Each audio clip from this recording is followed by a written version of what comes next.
Hey, my name is Dr. Nought. This is Sorcery from Steve Jackson, and this is part 1. And today we are, as you can hear, by the Crystal Waterfall. And last time we were paralyzed, but then we had a page in a book and became unparalyzed. So, yeah, that's the gist of it, more or less. The last 2 episodes we've gotten ill quite a lot. We had Baratanti, which was the most disappointing large city or town that I've ever come across, and we had the plague up in wherever it is, Dumpus, or no, Uristanti was the plague. Anyway, let's keep going. We're gonna head over to Torapani now, and we're going outside the village.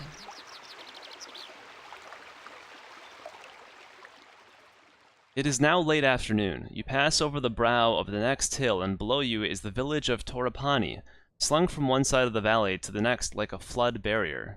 Let's observe it. Torapani is a village of the Sfin, an aggressive-looking race of man-orcs. You might expect their village to be rowdy, but it seems strangely quiet. Still, there's no way round it. You will have to go through. Into Torapani. There's a dog barking. You enter the village. There is a definite air of depression hanging over the place. The Sfins are going about their business, slowly and miserably, and pay you no heed. You sit yourself down on a tree stump in the very center of the village to consider your options. Let's talk to someone first. You spy a group of Sfins sitting outside a low hut, and you walk over and sit yourself down. They are discussing a friend, apparently killed in the night by an assassin's curved blade. I met this assassin, you remark, boldly interrupting, out in the forest. You met him? You still alive? Wait, that's not a question. You still alive? One Sven replies thickly. I killed him, you reply. The Sven spits a gob of green goop onto the floor. You do good, but you one day late for us. Another Sven bangs his hand down on the table. But with Esh dead, who saved Tia? Who is Tia? Our flower, the Sven who answers, wipes a tear from the corner of his eye, scratching himself painfully with an uncut fingernail. Tia is Chief's daughter. The other Sven says, Esh was to save her. Now Esh not alive, so Tia, soon, not alive. What happened to her? Goblins. They sacrifice. Sacrifice? He is unsure of the word, so mimes a gesture like a stabbing downwards knife blade. Yes, sacrifice to great cave demon. Trouble is, another says, our village die if Chief line end. Tia is end. So if end ends, we end. All very sad. Very sad, they all agree. Who you? One asks suddenly, as if only just thinking of it. He prods you in the chest. Warrior. Warrior! A sudden gleam enters the biggest one's eye. Great warrior? I do my best. Best is good. Meek. Tifa, he signals to the others who are quickly on their feet. Big hefty arms swinging for you. We take the chief. Before you can resist, they have you and are hauling you bodily onto their shoulders. Well, where are you taking me is a dumb question. They're taking me to the chief. So, let's pray to my spirit for aid. In a whisper, you begin to pray to your spirit, the ape, for aid. Nothing happens immediately. Then you reach a low hut and are thrown to the earth. Your arms and legs are released. Perhaps your spirit has heard you. You cannot be sure. But now that you have summoned the powers above, they will not help you again. What the hell? What did I get? Okay, so I'm captured. The door is slammed and locked. A moment later, it reopens, and your possessions are thrown inside. Let's eat something. Get a little more stamina. Pulling your knapsack, you pull out the old man's nourishing bamba fruit and eat it. Nothing else happens. Just wait to see. You pull your knees up to your chest and wait. The long watches of the night pass slowly, and in the end, nothing happens and no one comes. Oh, good. Wait, I can just leave? Daybreak. You are still alone. An hour passes before you hear any noise outside. Then the door to the hut opens and 5 Sfins come in. They drag you roughly out and across the street to another hut, where an old man with gray hair sits. He's wearing outlandish, colorful robes. My name is Proceus, Chief. He slaps his chest twice. I apologize. Then he bows, brushing the dust on the floor with his sleeves. Sure. Apology accepted. The chief nods. He waves to a menial who brings in bread and milk. Let's eat it. Gratefully, you bolt down the meal. It does not seem to be poisoned, and it nourishes you. The bowl is removed, and the chief squats down in a pool of cloth. I have need of you and your strength. I will help if I can. The chief bows. I am grateful. My daughter, my child. She is taken, offered to a terrible demon below. Goblins. The chief spits out the word. Goblins. He shakes his head as tears well up in his eyes. We never friends, but we never enemies like this. I now understand their hate. Why they hear about demons in caves? I will save her. The chief wipes away a tear with a clawed finger. He gestures to the other Sphinx who, still taking no chances, grab you by your arms and haul you to your feet. Oh boy.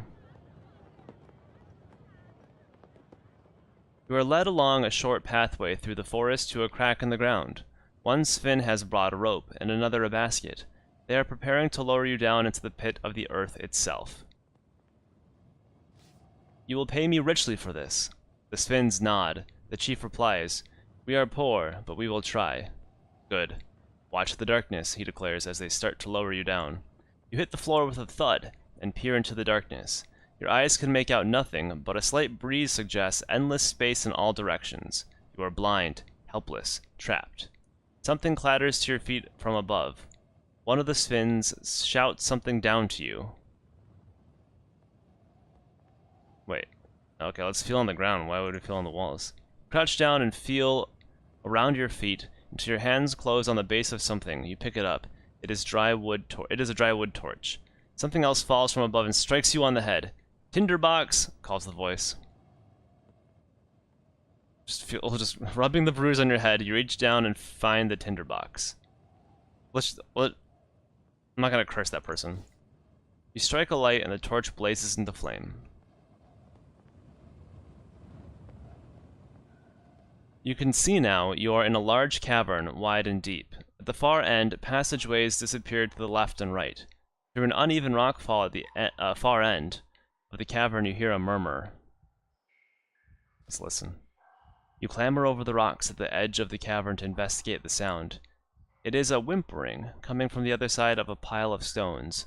The Sphin girl, perhaps? She came in this way, but then the cave-in blocked off her path.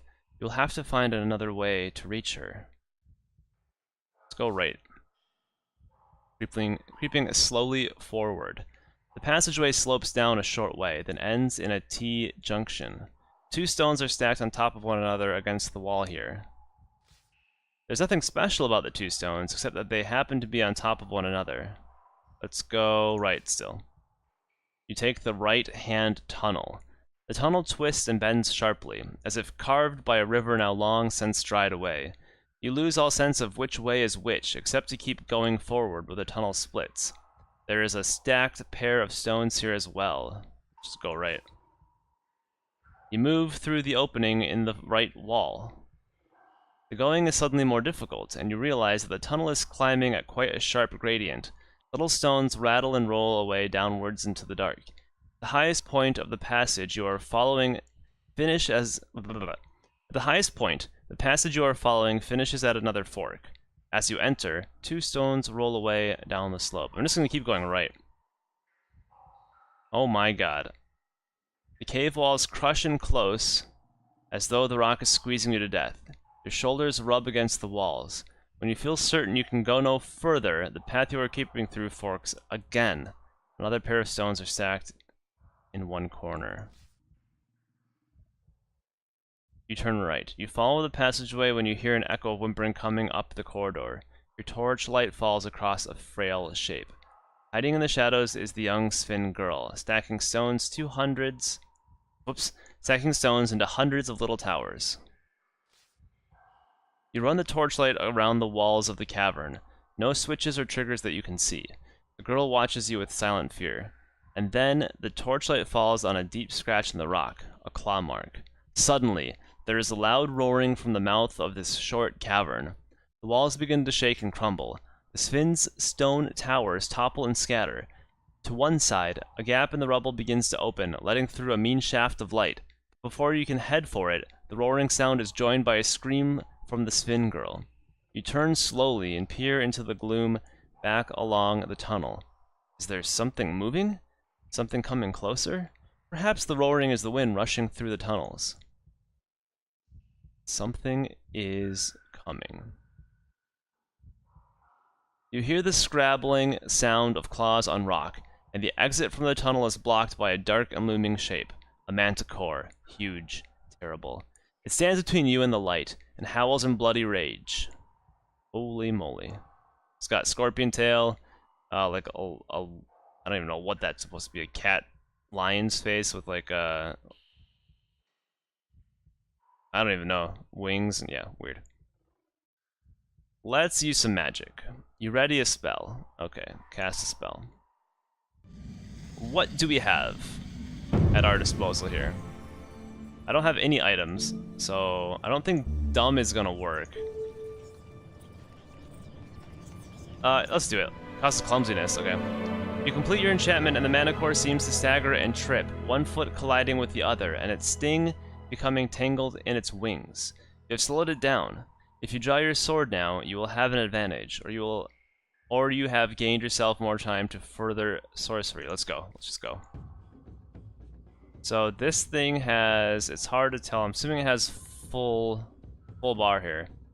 You draw your sword and close on the slow and fumbling beast, eyes focused tightly on the terrible sting. Let's just charge it. Nice. So this thing's got a lot of health. The manticore moves forward slowly. You breathe a sigh of relief to see your spell having some effect on the creature. You are determined that you will not die down here. You plant your feet and ready a mighty sword swing. At the last moment it pounces, all claws off the ground and bared to plunge into your flesh. In the air it is no longer slow. You chop it out of the air. You have opened a deep wound on its side. The Sphin Girl cheers. Let's defend. Alright, alright. So now it shouldn't have a whole lot, it's just a 9 and then a 5. You can almost smell the creature growing enraged. It drop quickly away. The manticore makes a nasty swipe with its fearsome claws, but you duck and escape real injury. The manticore shifts away and opens its wide jaws, which look so human but contain an impossible number of teeth, each one dripping with the mixture of saliva and blood. So it didn't actually defend. The creature snarls and snaps its jaws. You must finish this monster before it finishes you. With the rock wall at your back, you have no way to hide, but a perfect platform to spring forward. You race at the manticore, easily catching it a light blow. It curses you in an almost human tongue. The beast growls at you. The walls shiver with its fury. The Sphin Girl edges nearer, as if thinking of scratching the creature with her claws. It's scared, she whispers to you. You may not believe me, but you scared it. I'm gonna defend on this one. It's like just attacking every single time. So I think we can understand what's happening. Warily, you move into a defensive crouch. The manticore stays low and tries to ram you. For a moment, it is close enough to smell its warm, fetid breath. So now I'm gonna do this. Oh, it had 5 on that? Wow, okay, it's hard to actually gauge what it has. In the darkness of the cave, it is hard to read the monster's intentions, but you cannot wait forever. Charging forward, you rush into the manticore, just as it swings its tail down like a hammer stroke. As it rears, you push your sword up into its exposed belly. You sense the creature getting angry and move quickly into a crouch. The manticore whips out with its terrible sting, but you leap aside to safety. You give silent thanks for your concentration. The manticore chomps and grinds its teeth, its expression an ugly frown. I think that should be okay. The manticore laughs at you with a human expression of twisted joy. You risk an attack. Racing across the stone, you charge headlong towards the manticore, deftly slipping a light strike past its outstretched claws. The creature crashes against one wall. Rock dust pours onto its back, but as it tries to shake itself, it stumbles. You can hardly dare to hope. The foul beast is weakening. Defend. You can almost smell the creature coming for your blood and drop quickly into a guarded stance. The creature snaps with its knife-like teeth, but you knock it back with your sword hilt. You spy an advantage, the kind that can change the course of a battle. Bellowing, you race at the manticore. At the same moment as it comes for you with its terrible sting, you cut into it like a butcher. Blood is now coursing freely through its thick fur. The monster rears up onto its back legs and opens its wings to fill the room. Defending against this. Oh, that's nothing. Warily, you move into a defensive crouch. The manticore rushes you. At the last moment, you jump aside. There we go. You must kill this creature. You rush into the manticore just as it charges you. You catch it rearing up and exposed. The manticore screams and howls in a voice that is almost human. It is dying. Slowly, furiously, but nonetheless, it weakens. The creature stretches its enormous jaws and roars. You think we can get it with a sideswipe? Yeah. Standing firm, you swing a mighty stroke against the monster. Your sword blade seems almost to be possessed. It finds its way past the manticore's sweeping claws, through its thick hide, and down into its ancient, cruel heart. For a moment it howls loud enough to make the walls shake, and then everything falls very quiet. 5 stamina lost. Skilled swordplay. The only noise in the chamber is the hammering of your heart and the quiet breathing of the Sphin Girl. "Thank you," the Sphin Girl murmurs, then, tugging at your arm, "This way." She leads you towards the light, through a gap in the rocks, the pool of sunlight in the first cavern. Let's get out of here. You wave the torch, hoping to attract attention. Let's tell the girl. "Girl, call to your father." The Sphin Child nods mutely, then bawls at the top of her lungs, "Proteus, I'm here!" Then something drops down, a rope, with a basket on the end. "Get in together," the chief calls from above. "We'll pull you both up." You step into the basket and help the girl to clamber in with you. Ready! The Sphinx above begin to haul. The rope stretches and grows taut, but the basket doesn't move. The rope starts to make a squealing noise, and the basket lifts a finger width off the floor. Oh, if they leave me down here, I'm gonna be pissed. You step out of the basket and call up. "Haul away." The Sphinx give a great cry and begin to pull again, and this time the basket starts to slowly rise, spinning as it goes. The girl waves to you as she disappears up in the sunlight. Then she is gone. A minute passes, nothing. "Are you joking me?" "Throw down the rope."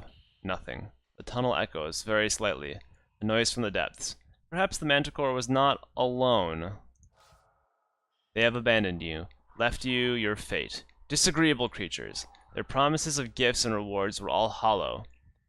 Setting down the torch, you begin to try and scale the rocky walls. It's a long and difficult climb, and you are tired. You cannot expect to make it, but you have no choice. But then a shadow falls across the entrance. Are they sealing it up? No! Something falls, the rope and the basket. You clamber quickly in, and they haul you up. Above ground, the chief himself helps you all out onto the grass. His daughter is with him, clutching his hand. "My daughter tells you, fight bravely," he says. "For that I grateful. I invite you with us, back Torapani. Will you come?" Of course I will.